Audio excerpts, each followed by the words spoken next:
오늘 우리에게 주시는 말씀은 이제 고린도후서 4장 끝부분에 가서 16절로 18절, 고린도후서 4장 16절로 18절 이제 다 같이 한 목소리로 봉독하십시다.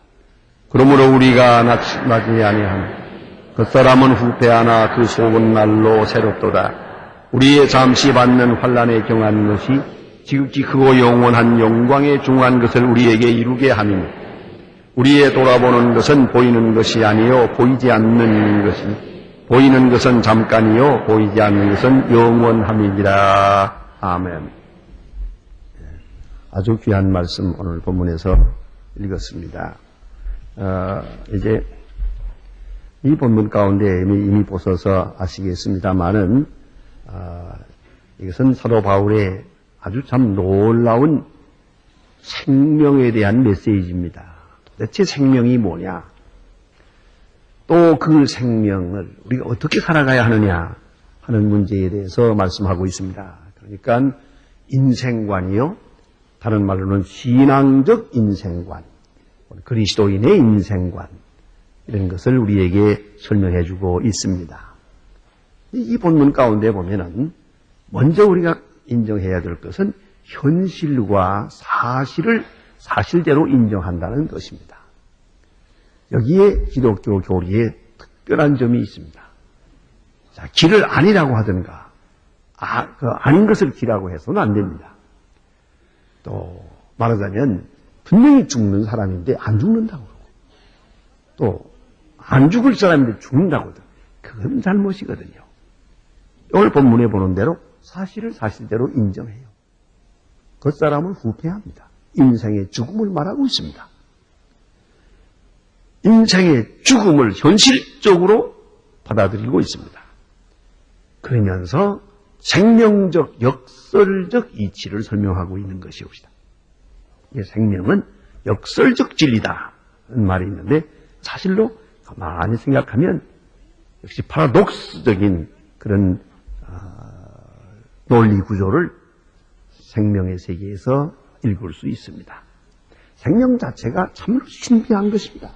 출생, 뭘 생각해도 그 놀랍도록 신비한 것이고요. 또 그 생명의 성장, 그리고 그 죽음, 또한 부활, 영생, 아무리 얘기해도 이건 신비로운 것입니다. 누구도 설명할 길이 없습니다. 우리가 요새 복제인간이니 해서 복잡한 얘기가 나왔습니다. 그래서 간혹 제가 질문을 받습니다. 그 복제인간 그거 어떻게 되는 겁니까? 그게 무엇을 말하는 겁니까? 그러나 이 모든 일들은 하나님이 만들어주신 생명의 신비와 그 놀라운 그 구조를 가지고 그걸 가지고 사람들이 이렇게도 해보고 저렇게도 하고 그 이치를 생명의 신비로운 능력을 그대로 응용하고 있을 뿐이지 우리가 지금 신비에 도전하고 있는 건 아니에요. 그 점을 잊지 말아야 합니다. 그러니까 이 예를 들면 자 감자는 씨앗이 없어요. 감자 자체를 심어서 거기에서 감자 나무가 감자 그 싹이 나고 또 거기서 또 이제 감자가 더 많이 달리게 되는데 그 감자 하나를 땅에다 심었댔는데 이제 그 생명력을 잘 이용을 해서 감자라는 것이 그 어느 부분만의 생명력이 있는 게 아니다. 온 덩어리에 다 생명력이 있어요. 그 감자를 전에는 눈이 이렇게 나와 있는 뾰족하게 나와 있는 그 부분만 잘라서 심으면 됐는데 지금은 그게 아니에요. 감자를 하나 가지고 쪼개서 아주 수만 개를 만들어요. 그러니까 감자 어느 부분도 조그만 부분도 그건 신비로 하나님이 만든 생명력이 거기에 있어요. 더 얘기할 것 없어요. 이런 복제 생명에 대해서 혹은 무슨 이런 생명을 가지고 이렇게 복제해내는 기술을 연구하고 있는 바로 그 장본인 내가 이름 지었어요. 감자 박사라고. 근데 그 감자 박사가 교인이거든요. 잘 믿는 사람이에요. 그런 얘기예요. 이 생명의 세계라는 게, 이 하나님이 만든 세계가 너무너무 놀랍다고 그래요. 그분이 그런 줄 알면 복잡할 거 없잖아요. 이런, 복제 문제에 대해서 너무 신경 미리 쓸 필요가 없습니다. 어쨌든 생명은 신비로운 것이요. 쉽게 생각해서 한번 종자를 심었어요. 썩어지잖아요. 썩어서 분명히 뒤에 보면 썩어서요. 그런데 거기서 호순이 나와가지고 이런 놀라운 역사를 이루잖아요. 참으로 무서운 것이에요. 저는 좀 믿기 어려운 정도의 이야기를 오래전에 타임지에서 읽은 일이 있습니다. 3,000년 된 미라가 있는데 그 미라의 손에 미랄이 있었어요. 손에다 미랄을 이렇게 지어놨단 말이에요. 죽은 시체가 3,000년이 됐는데 그 미랄을 갖다가 땅에다 심어봤더니 싹이 나더라요. 믿거나 말거나. 사실이야. 나는 책을 읽었어요. 놀라운 얘기가 아니에요. 여기는 중요한 진리가 있어요. 죽은 사람의 손에 들려져 있는 미랄은 분명히 미랄이지만은 그거는 생명을 낼 수가 없어요. 미랄 하나는 이 땅에 떨어져 썩어야 돼요. 썩어야 생명이 나는 것이에요. 죽어야 생명이 나오는 거라고. 자, 보세요. 썩어서 죽어서 생명이 나온다. 역설적이 아니에요. 그대로 놔두면 그대로 있어요. 땅에 들어가서 촉촉한 데서 썩어야 생명이 나온다. 이 역설적이죠? 또 생명이 자라는 걸 보아도 흔히 거름을 준다 그래요. 비료를 준다 그러는데 또 비료라는 게 뭐예요? 또 특별히 요새 자연적으로 옛날에 농사할 때 그래서 그런 화학 비료를 쓰지 않을 때는 거름이죠. 거름이라는 건 썩은 거예요. 나무 잎, 풀잎 같은 거 이걸 갖다가 한 퇴비를 해놓아가지고 이거 썩혀서 그걸 갖다가 집어넣으면 그게 그렇게 곡식을 잘 되게 만들어줍니다. 거름덩이에서 거기서 싹이 나고 성장하는 생명이죠. 또 햇빛을 받는다. 햇빛을 강하게 받으면 작은 수는 말라버리고 말아요. 모든 것이 다 햇빛 앞에 녹아납니다. 여러분 아시는 대로 그림이고 식물이고 동물이고 없어요. 이 햇빛 앞에 오래 노출되면 다 타버려요 그냥. 그런데 이상하게도 살아있는 생명은 안 그래요. 햇빛을 받으면서 크게 솟아올라요. 햇빛을 향해서 자란단 말이에요. 이 역설적인 게 아닙니까? 그렇기 때문에 이제 생명은 이렇게 역설적이다. 이것을 우리가 여러 면에서 찾아볼 수 있는데 특별히 이 생명체를 보면은 고난을 당한다. 바람이 분다. 자꾸 흔들어 놓으면은 점점 더 강해져요. 강하게 또 온전하게 성장하는 역설적 이치를 조금씩 엿볼 수가 있습니다. 그럼 오늘 본문에 나타난 문제는 여기는 인간이 이 세상을 살면서 낙심하는 일이 있다는 것이죠. 참 낙심될 만도 해요. 그러면 사람은 낳다가 죽지 않느냐? 왜 당하는 고통은 무엇을 의미하느냐? 또 그리고 오늘따라 공해 문제가 있고 생태학적 문제가 있고 계속 지금 많은 문제에 시달리고 있잖아요. 끝없는 문제. 여러분 경제, 정치, 문화 할 것 없이 이 모든 것이 다 나쁘게 말하면 죽어라 하는 거예요. 안 그렇습니까? 이 사업하는 분들 가만히 보면 그래요. 죽어라 합니다. 그래요. 힘들어요. 이렇게 이런 많은 고통을 느끼고 있는데 그런데 왜 낙심하느냐? 이 고통 속에서 낙심하게 되는 이유가 뭐냐 하는 거죠. 그 이유는 몇 가지로 분석해 볼 수 있습니다. 먼저는 자기만 생각하면 낙심하게 됩니다. 자기만 생각해요. 자, 보세요. 내가 죽어서 저쪽이 살아요. 내가 고생해서 다른 사람이 잘 돼요. 내가 참으면 모두가 편해요. 보세요. 나 하나만 생각하는 사람은 낙심할 수밖에 없어요. 그러나 하나님의 큰 뜻을 보고 하나님의 큰 세계를 생각하는 사람은 낙심할 필요가 없습니다. 또 현재만 생각하는 사람은 낙심합니다. 그러나 저 미래를 바라보는 사람은 낙심하지 않아요. 언제든지 우리는 미래지향적으로 살아야 되는 거예요. 보세요. 조그만 어떤데 약을 먹는다. 약은 대체로 먹기가 싫죠. 어떤 분들은 그래서 약을 먹으면 나을 줄 알면서도 약 먹기 싫어서 안 먹고 끙끙대는 사람도 있잖아요. 약 먹는 건 좋지 않아요. 그러나 이것은 약을 먹어서 그 다음에 낫는다고 하는 그것을 바라보고 을 먹는 것이고, 또나 수술 받는 것. 그 얼마나 어려운 일이에요. 수술하는 사람도 어렵고 수술 받는 사람도 어려워요. 이 고통을 일부러 지금 당하고 있는 거예요. 왜? 밝은 미래를 위해서. 앞에 있는 건강이라고 하는 미래를 위해서 현재의 고통을 참는 거 아니겠습니까? 예? 그러니까 미래를 생각하는 사람은 현재의 고통은 그거 문제 삼을 게 없고요. 또 부분만 생각하는 사람은 낙심합니다. 전체를 생각할 때에 우리가 바로 살아갈 수가 있어요.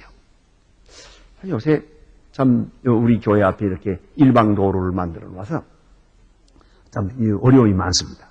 여러분 아마 지금 아직도 익숙지 않아서 어려움이 많을 겁니다.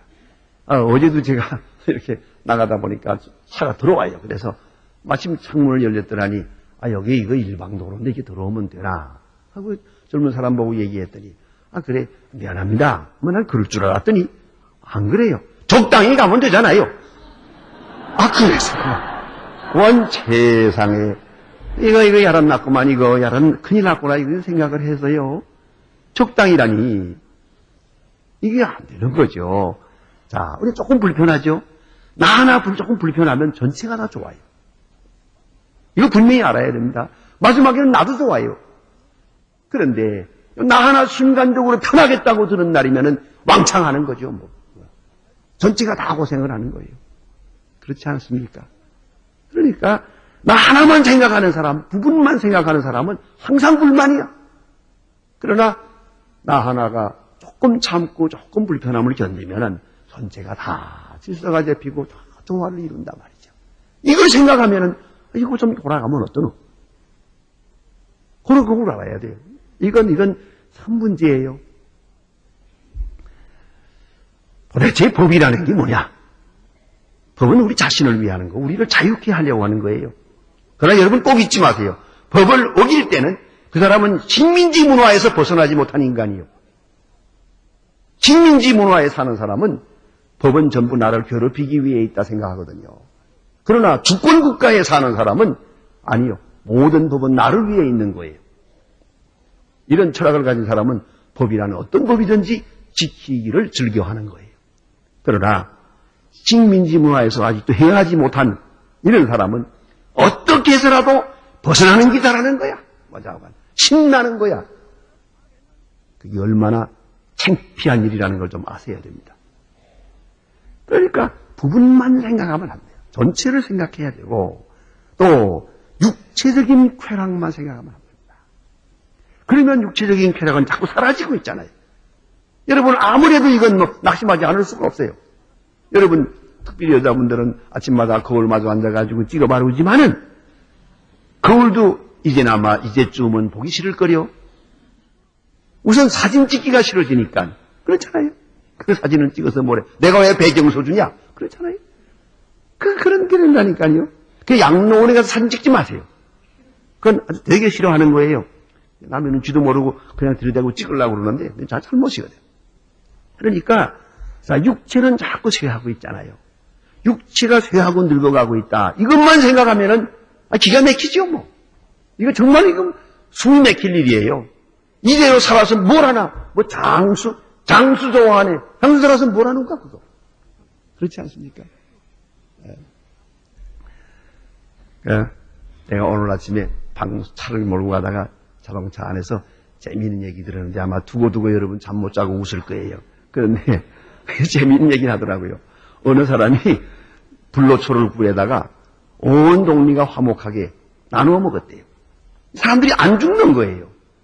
그거 큰일 났죠? 그런데 150세가 되니까 전부 자살을 하더래요. 왜 자살했냐 그랬더니 저 할망구하고 더 살 수가 없어서 지긋지긋해서 죽었대요. 이 할망구, 이 할아버지하고 더 이상 살아낼 수가 없다는 거야. 이렇게 사느니 빨리 죽는 게 낫겠다. 다 자살했대요. 그러니까 사람이 늘 오래 사는 것만 능사가 아니에요. 늙는데 무슨 소용이 있어요? 저 노래에도 일리가 있다고요. 놀새 노새 젊어 노새 뭐 늙어지면 못 노나니 그거 옳은 얘기죠. 늙어지면 쑤시는데 뭘 놀아 놀기를. 안 아픈 데가 없는데 여행은 무슨 여행 가면서 졸고 앉았는 걸 차 타고 가면서 구경을 해야 가는데 지금 졸고 앉았는데 무슨 여행은 노란 깃발만 보다 오고 마는 거지. 소용없어요. 다 소용없어요. 그러니까 이 육체의 세계를 생각하면은 이건 정말 기가 막힌 거예요. 돈 벌어서는 뭐래. 먹지도 못하는 걸 이빨 빠져서. 그러니까 안 되잖아요. 이빨이 빠지고 나면 음식은 먹으나만 안 그래요. 그게 입맛도 모르는 거. 옛날에 우리 할아버지는 치아가 좋았어요. 우리 할아버지, 아버지 쪽으로는 다 좋고, 어머니, 할머니 쪽으로는 나빠요. 그래서는, 그저 가만히 보니까, 참외라든가, 수박이라든가, 오이라든가, 잡수실 때 보면, 숟가락 가져와라. 숟가락을 빡빡 긁어가지고 넘기는 거야. 이게 맛이, 씹는 맛이 있어야 되는 거예요. 그런 거 아니겠습니까? 육체의 쾌락에다가 기준을 두고 생각한다면, 사실 기가 막힌 거예요. 그래서, 예쁜 여자들이 일찍 자살하는 것이 일리가 있어요. 그 기가 막힌 생활을 살 수가 없거든요. 그렇잖아요? 그러나 영혼의 행복, 영적인 행복은 별도로 있는 거예요. 이쪽을 생각하지 못하는 사람이라면 육체만에다가 마음을 두고 산다면 그건 정말 낙심하지 않을 수가 없습니다. 또 물질의 세계에다가 마음을 두고 생각하는 사람은 낙심하지 않을 수가 없어요. 이건 다 이제 없어질 것이니까.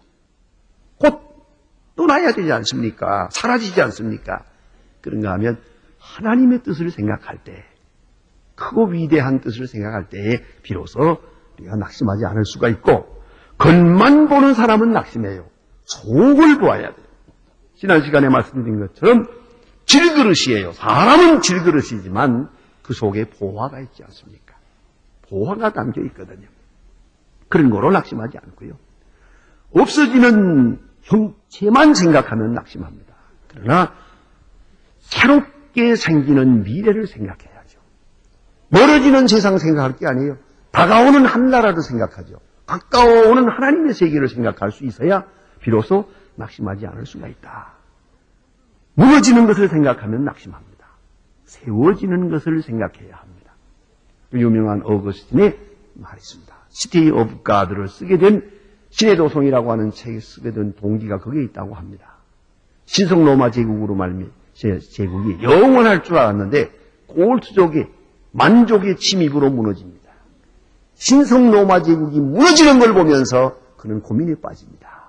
그러나 기도하는 중에 로마 제국은 무너지지만 하나님의 나라는 세워지고 있다. 시티 오브 가드, 하나님의 도성은 세워지고 있다는 걸 보았어요. 그래서 그는 낙심하지 않았어요. 그러니까 무너지는 것만 보면 낙심하죠. 무너지는 속에서 세워지는 역사가 있다는 걸 알아야 됩니다.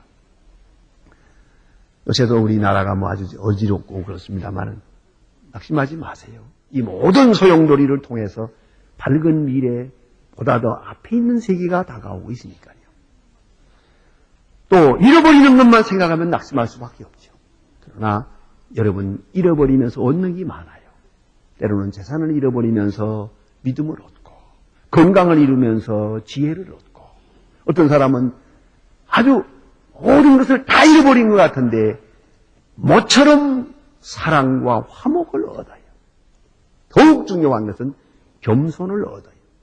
가장 큰 은사인 겸손을 얻게 됩니다. 그런 걸 언제든지 적자, 흑자를 볼 때 언제나 우리는 흑자 편을 생각해야 됩니다. 적자 편을 생각하는 사람은 낙심할 수밖에 없다. 그런 얘기입니다. 그래서 뉴욕에 헬렌 워스라고 하는 여성이 있는데 그분은 대학 교수이며 요전도회 회장, 성령학교 교사고 열심히 있는 교인이요. 사회적인 영성도 대단한 그런 여성인데 어느 날 시름시름 몸이 아파서 조사해 보니까 에이즈 환자로 판명이 났습니다. 기가 막힌 거예요. 이분이 7년 전에 어떤 병을 얻어서 부득이 수혈을 받았는데 그 수혈이 에이즈 환자의 것이었어요. 여기서 꼼짝 못하고 에이즈 환자로 이 남은 생에 얼마 살다가 죽게 됩니다. 너무 고민을 많이 했어요. 그가 인터프로터라고 하는 기독교 잡지에 어떤 원고를 기고하게 됩니다. 그 기고한 원고에 이런 글이 쓰여 있습니다. 하나님, 왜 하필 내가 이런 일을 당해야 되는 겁니까? 나는 절망했고 화가 나서 견딜 수가 없습니다. 내 가슴은 찢어지며 극도로 우울합니다. 대학일, 교회일, 동네일, 귀여운 손자까지 주는 등 그렇게 많은 문을 내 앞에 열어주시더니만 왜 갑자기 모든 문을 단번에 닫아버리는 겁니까? 이 글은 여기서 끝나지 않았습니다. 이 절망을 딛고 일어서서 그는 이렇게 글을 계속 쓰고 있습니다. 그러나 나는 지금 회개합니다. 내가 구원의 주님 예수 그리스도를 믿는 사람인 것을 잠시 잊었던 죄를 회개합니다. 주님은 내게 영원한 생명을 약속하셨는데, 주님은 나에게 썩어지지 않을 영원한 새 몸을 약속하셨는데, 낡고 썩어질 이 몸을 가지고 내가 왜 이토록 집착해야 하는 것일까요? 주님, 지금부터 얼마를 살든지 오직 주님을 기쁘게 하는 일만 하게 하소서. 이런 기도문을 실리고 있습니다. 여러분, 에이즈 환자만의 일이겠습니까? 그 누구든 우리가 당하는 이 현실이라는 것은 점점 멀어지고 있는 것이고, 본문 그대로 후패하고 있어요. 점점 썩어가고 있어요. 이것만 생각한다면 우리는 살 수가 없어요. 지금 당장 숨을 쉴 수가 없어요. 그러나 우리 앞에 있는 확실한 약속이 있기 때문에 그걸 바라보면서 오늘을 우리가 기쁨으로 낙심하지 아니하고 살아갈 수 있는 겁니다. 오늘 본문에 보면은 낙심이라는 말이 3번이나 있어요. 그래서 본문 가운데는 겉과 속을 구분해 말합니다. 후패하는 것은 겉이요, 속은 날로 새롭다. 여기서 그 리얼리티를 인정합니다. 늙어지는 것, 썩어지는 것, 죽어지는 인간을 인정하고 있습니다. 그러나 날로 새롭다 그랬습니다. 성서신학적으로 대단히 중요한 용어입니다. 아나카이노라고 하는 말입니다. 아나카이노라고 하는 이 말은 아나라고 하는 말과 카이노스라고 하는 말이 이렇게 복합적으로 된 것입니다. 조금 어려운 얘기입니다만은 네오스라고 하는 거죠. 우리가 니우라고 하죠. 영어로 니우라고 하는데 네오스, 헬라어로 네오스라는 것은 시간적인 새 것을 말하는 거예요. 시간적인 새 것. 그러나 카이노스는 질적인 새 것입니다. 그러니까 시간적인 새 것은 지나가요. 옛 것으로. 자꾸 옛 것이 돼요. 시간적인 것은 계속 옛 것으로 새 것이 옛 것으로 바뀌는 거죠. 바뀌면서 동시에 질적으로 오히려 옛 것이 점점 새 것이 돼요. 역설적 진리가 있는 거예요. 그러니까 네오스는 자꾸 옛 것으로 가지만 카이노스는 날마다 새로워지는 거예요. 날마다 질적으로는 새로워지는 거예요. 겉으로는 겉의 것은 자꾸 낡는데 속의 것은 새로워져요. 나는 그 높은 산에 올라갈 때마다 참 감격할 때가 많습니다. 한 번씩 생각해 봅니다. 백두산에 올라갔을 때 아무리 생각해도요, 백두산 이 산꼭대기에 어떻게 물이 고이는 겁니까? 이게 빗물입니까? 빗물 가지고는 이렇게 호수가 있을 수가 없어요. 또 미국 같은 데 가서 볼 것 같으면은 그런 레이크 타워 같은 거, 혹은 팜스프링 같은 데 가보면 그거 밑에는 사막입니다. 많은 사막인데 그 차를 몰고 한 시간 정도 올라가면서 그 산 속에는요 엄청난 호수가 있어요. 배를 타고 보트를 타고 막 달리는 큰 호수가 있습니다. 그 꼭대기에, 산 절정에. 도대체 이 이치를 우리 여러분 생각해 보셨습니까? 놀라운 얘기예요. 이건 빗물 받아놓은 게 아니에요. 비가 고기만 오나 그런 것도 아니거든요. 밑에는 1년 내내 사막도 비도 오지 않아요. 그런데 여기에 이렇게 물이 고여요. 무슨 이치냐? 자, 물이라는 게 산을 놓고 볼 때 위에서는 밑으로 흘러요. 우리가 흔히 말하는 물은 밑으로 흐른다. 상식이죠. 누가 그거 모르겠어요. 그러나 땅 속에서는 밑에서 위로 흘러요. 이게 역설적인 거예요. 모든 물이 자꾸 위로 올라가요. 여기 고이는 거예요. 이걸 생각해 보세요. 우리가 눈으로 보는 것은 우리가 흔히 말하기를 운물이 있고 미친 물이, 운물이 맑아야 미친 물이 맑지. 뭐 그딴 소리 하죠. 그거는 겉만 보았지. 겉으로 볼 때는 분명히 물이 위에서 밑으로 흘러요. 높은 데서 낮은 데로 흘러요. 그러나 속에서는 계속 모세관 현상을 따라서 계속 물이 올라만 가는 거예요. 이 이치와 같이 말이에요. 역설적이에요. 겉은 날마다 부패해지는데 속은 날마다 새로워져요. 내 옷은 낡아지는데 카이노스는 날마다 새로워진다. 이것이 생명의 이치옷이다. 그럼 낙심하지 말아야 될 이유가 뭐냐 하면은 오늘 본문에 보니까 여기서 생각할 것은 겉은 후패하지만 속은 새로우니까. 속이 뭡니까? 영적인 것이요, 지혜에 관한 것이요, 믿음에 관한 것이요, 소망에 관한 것, 사랑에 관한 것이요. 보세요. 생명보다 귀한 영에 대한 신령한 세계 성장하죠. 지혜로운 사람이 되지요. 믿음은 점점 더 순수해지죠. 소망은 점점 영원지향적으로 가지요. 사랑은 점점 깊어지지요. 그렇지 않습니까? 어느 일본 사람이 쓴 책에 보니까 그랬습니다. 사람은 50전에 사랑을 말하지 말라 그랬대요. 50쯤 돼야 사랑을 알기 시작한대요. 이것이 사랑이구나. 그런 것 같아요. 젊은 사람들은 뭐 사랑한다고 화끈하게 해봐야 풋내기 노름하는 거지. 그건 욕정이지 사랑이 아니라는 거죠. 참 사랑, 정말 나이가 들면서 점점 깊이 깨닫게 되는 것이 사실입니다. 또 하나는 환난이 있다는 걸 인정을 합니다. 본문에 보니까 환난은 사실이요. 그런데 이 환난 속에서 내적인 존재를 기준한다면 환난은 어떤 것이냐? 오늘 본문을 두 가지로 말하는데 환난은 경한 것이다 그랬어요. 경하다. 환난이 그 무거운 게 아니다. 무거운 게 아니에요. 환난을 우리는 가볍게 봐야 돼요.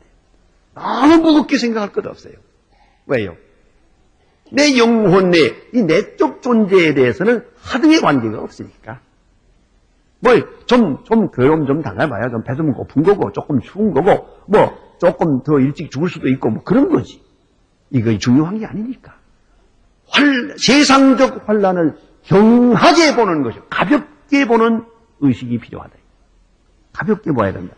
특별히 왜 육체적인 고통도 그런 것 같아요. 육체적인 고통, 아픔이라는 거, 그저 째고 이렇게 하지만 꽃 같은 게 아니에요. 꽃같이 째고 주사 놓고 이래도 엔돌핀이 넉넉한 사람은 안 아파요. 기쁜 일이 있는 사람은 그까짓 거 안 아파요. 전혀 안 아프게 느낀다고요. 그러나 민감하고 이렇게 과민되고 신경질적인 사람은 조금만 건드리면 죽는다고 야단이죠. 다르잖아요. 꽃 같은 게 아니에요. 의사가 치료하는 방법은 똑같지만 그 반응은 달라요. 어떤 사람은 갖다가 꾹 찔러도 그냥 아무렇지도 않아요. 근데 어떤 사람은 아따 화를 내고 별소리 타요. 왜 이래지는 것 같아요?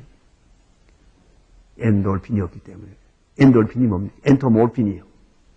안에 있는 마약 주사예요, 이것은. 그 속에서 다 그런 작용을 하고 있어요. 그래서 이것을 민감하지 않아요. 뭘 봐도 편안하게 소화할 수가 있어요. 그러니까 믿는 사람은 높은 차원의 엔돌핀을 가졌어요. 은혜요, 사랑이요, 또 축복이요. 하나님의 약속을 믿는 그 은혜 속에서 넉넉해요.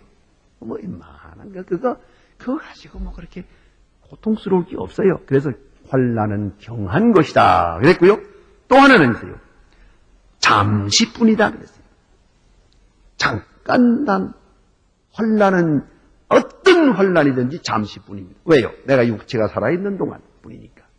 예수님 말씀은 요한복음 16장에 조금 있으면 나를 보겠고 조금 있으면 나를 보리라. 무슨 뜻입니까?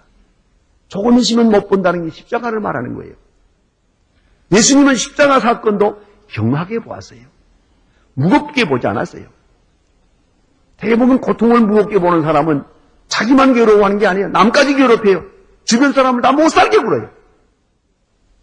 이건 가볍게 여겨야 되고 또 잠깐 지나가는 거니까요. 잠깐. 저는 우리 교회 지금 수양관에 소망교회 묘비를 만들어 놨습니다만 이 묘비 문화에 대해서는 참 문제가 많아요. 이건 분명히 해결해야 될 문제다. 이건 신학적 문제다. 교회가 해결하지 않으면 안 된다. 이런 생각을 많이 하다가 좀 참고를 하려고 책도 많이 보았지만은 외국에 갈 때 기회가 있는 대로 무덤을 방문해 보았습니다. 여러 무덤을 방문해 봤어요. 그 무덤들을 가서 찾아보죠. 제가 공교롭게도 괌도에 갔을 때 무덤을 방문했어요. 공동묘지를 가니까 아주 다 기독교 문화니까 아주 묘지를 잘 만들어놨어요. 어떤 건 안 됐지만 개 무덤도 있더라고요. 사람 무덤하고 같이. 그 개 사진까지 떡 넣어가지고 거기다가 그래가지고 뭐라고 써놓고 그랬어요. 이렇게 돌아보던 중에 그거 하나 보니까요. 어린아이 무덤이 있어요. 어린아이 사진까지 거기다 넣어놨어요. 묘비에다가. 그리고 거기다가 글을 써놨는데 내가 그 글을 쓰면서 그 글을 읽으면서 참 마음이 아팠습니다. 어둡고 캄캄하고 답답하지만 잠깐만 기다리라. 곧 다시 만날 것이다. 그래서 썼더라고요. 그 어머니가 써놓은 거예요. 이 속에서 답답하고 괴롭겠지만 잠깐만 기다리라. 곧 다시 만나게 될 것이다. 그래서 써놨어요. 사실이 그렇습니다.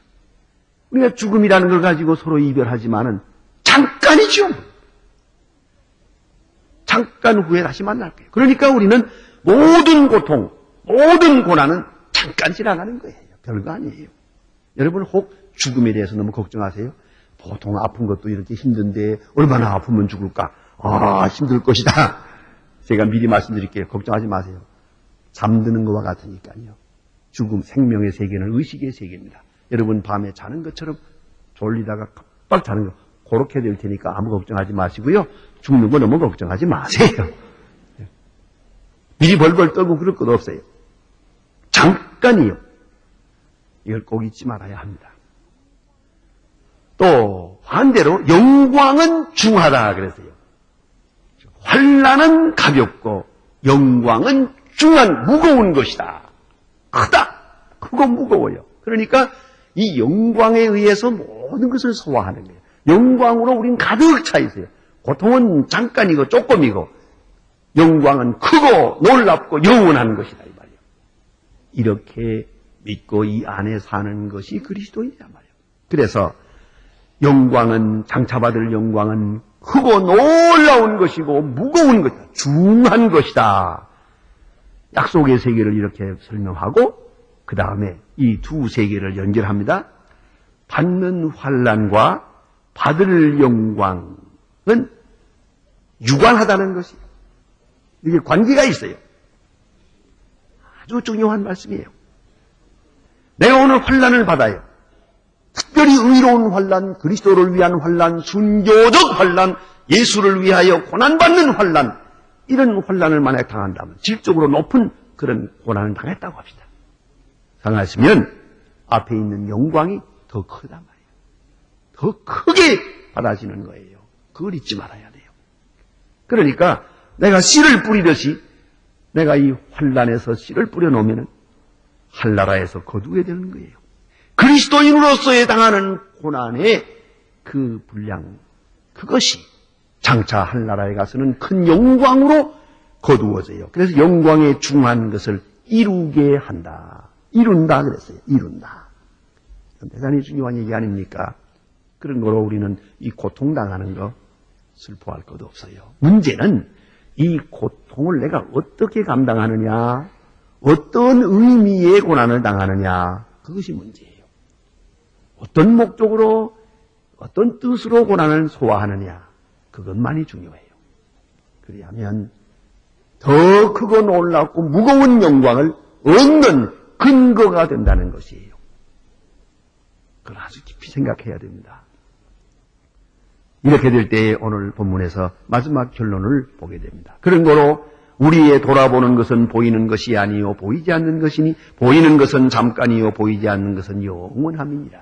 우리의 돌아보는 것, 우리의 관심사, 우리의 생각하는 초점 언제나 영원한 세계에 있고 또 보이지 않는 것에 있어야 한다는 것입니다. 종교개혁자 루터는 이렇게 말합니다. 인간에게 중요한 날은 두 날뿐이다. 하나는 오늘과 그리고 그날이다. 오늘은 그날을 준비하는 날이요. 그날은 오늘의 의미를 부여하는 날이다. 두 날뿐이요. 오늘이 있고 그날이 있습니다. 영원을 사모하는 자는 우리 현재를 넉넉하게 이길 수 있습니다. 영원을 모르는 자는 현재도 모릅니다. 속을 모르는 자는 겉도 모릅니다. 생명을 모르는 자는 물질 세계도 모릅니다. 영원한 세계를 상실한 자는 현재의 세계도 잃어버립니다. 이걸 알아야 합니다. 그러므로 오늘 본문의 말씀대로 그 내적 생명과 영원한 생명을 지향하고 그 은혜 그 바라는 소망으로 충만해질 때 하루하루 사는 이 순간적인 생도 영원지향적 높은 의미의 생을 살아가게 된다는 말씀입니다. 기도하십시다.